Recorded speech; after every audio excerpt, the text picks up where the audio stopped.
Okay, so this is the LUMISPARK xAIRDUCT60. And honestly, super useful siya if you're doing nails, crafts, soldering, basta anything na may dust, debris, or fumes. It has 60 watts of suction and you can really feel it working. Hindi siya maingay, pero ang lakas ng hila niya helps keep your workspace clean habang nagfi-file ka or nagpo-polish. Very helpful din kung ayaw mo na may alikabok sa ilong, let's be real. The hose is adjustable and bendable, so you can aim it exactly where the dust is coming from.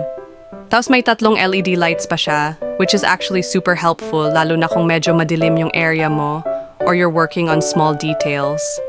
It comes with a reusable filter, pero kung tamad ka maglinis, you can just use a damp tissue as a quick refill. Works the same and sobrang convenient.